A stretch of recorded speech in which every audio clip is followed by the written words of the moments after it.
The alarm clock in my Tokyo apartment buzzed at 4:30 every morning, a harsh reminder that another relentless day was beginning. I was Robert, 50 years old, and for a long time, my life had felt like a constant uphill battle against an invisible force. I would slip out of bed, careful not to wake my wife, Akiko, who was always worrying about my exhaustion, and prepare myself for the day. The city outside my window was already stirring, a million lights twinkling like distant, indifferent stars. I'd grab a quick cup of coffee, then join the silent tide of commuters on the train, pressed shoulder to shoulder, each of us lost in our own thoughts and burdens. My executive job at a major tech company was demanding, a high-stakes game where every decision felt like it could make or break my future, and more importantly, the future of my family. I worked tirelessly, often clocking 12 or 14 hours, fueled by strong coffee and a deep-seated fear of failure. My dream had once been simpler: to have a comfortable life, to raise my daughter, Sakura, with love and security, and to spend quiet evenings with Akiko. But somewhere along the way, the dreams became tangled with the fierce need to provide, to exceed expectations, to constantly prove my worth in a competitive world. The heaviest weight on my shoulders was financial. Sakura, my bright and determined daughter, was aiming for a prestigious university, and the tuition fees loomed large, a mountain I felt compelled to conquer alone. My parents, though independent, were getting older, and I felt the unspoken pressure to ensure their comfort and care in their later years. My company was undergoing a massive restructuring, a polite term for a series of budget cuts and layoffs. My department, once a source of pride, was now under intense scrutiny, its existence questioned every week. I was responsible for my team, for their livelihoods, and the thought of telling any of them their jobs were gone was a knot in my stomach that never loosened. My internal nemesis was the constant whisper of doubt, the fear that I wasn't good enough, strong enough, clever enough to keep all the spinning plates in the air. It gnawed at me, telling me that despite all my efforts, I was on the brink of letting everyone down, that I was a failure in the making. I often found myself staring at my reflection in the office window late at night, seeing not the confident executive I tried to project, but a tired, anxious man whose shoulders sagged under an invisible burden. I tried everything to improve our situation, working harder, pushing myself past my limits. I volunteered for every new project, stayed late every night, often sleeping on the small sofa in my office rather than making the long journey home and back.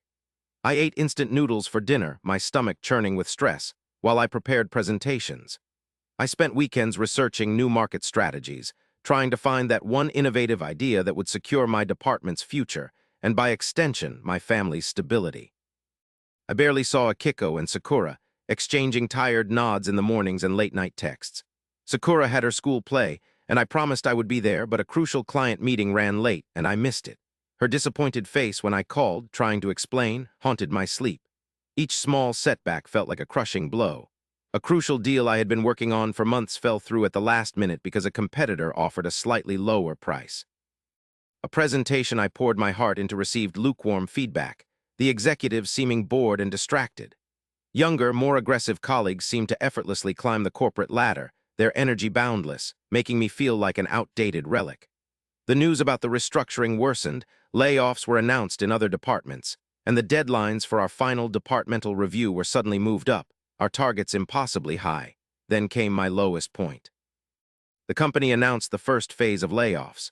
My closest colleague, Kenji, a kind man who had worked alongside me for 15 years, was let go. I felt a wave of nausea, a profound guilt that I was spared while he, a father of two, was not.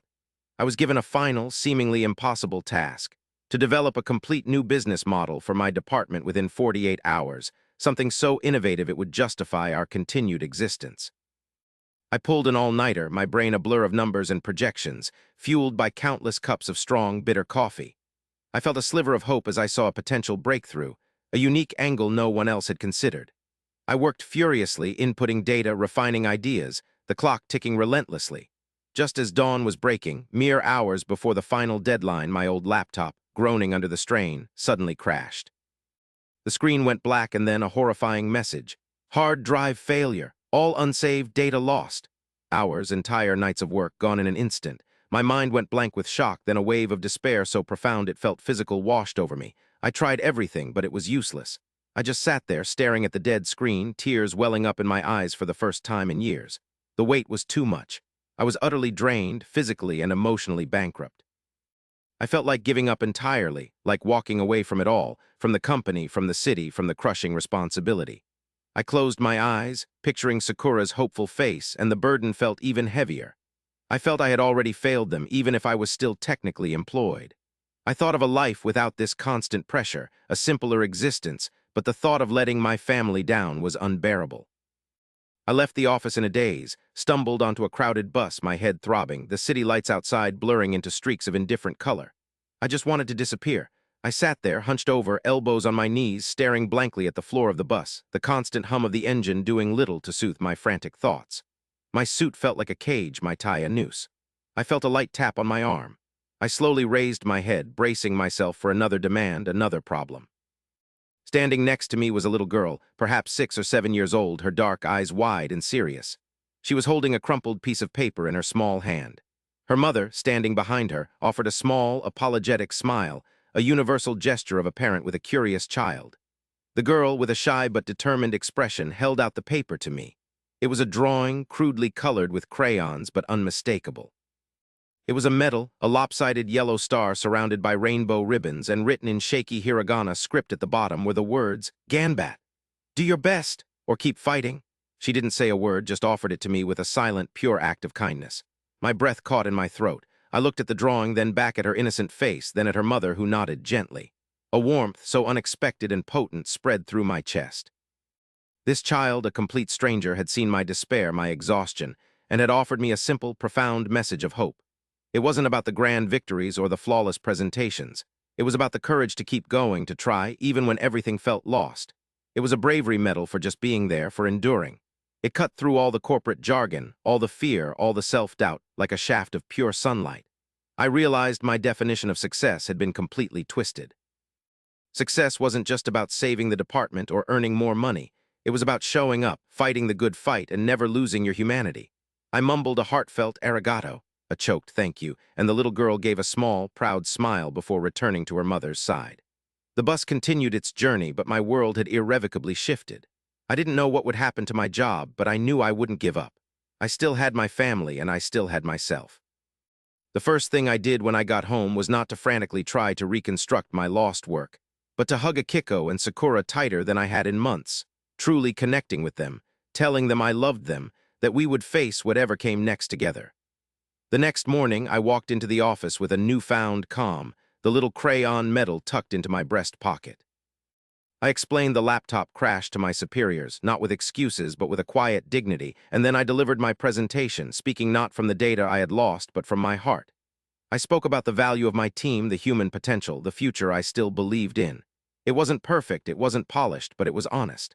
I showed them the true spirit of my department. To my surprise and to my immense relief, they listened. They saw something beyond the numbers, something in my renewed resolve. My department was not eliminated. We were given a second chance with some adjustments, but a chance nonetheless. My new normal was different.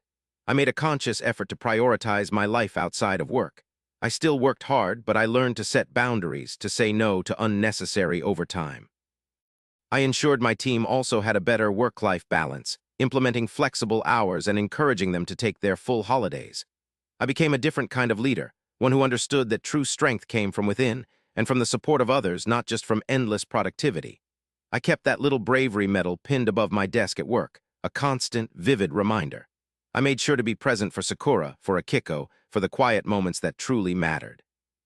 I started volunteering at a local youth center, mentoring young people who were just starting their careers, sharing my experiences not just about business, but about the importance of resilience, kindness, and self-care.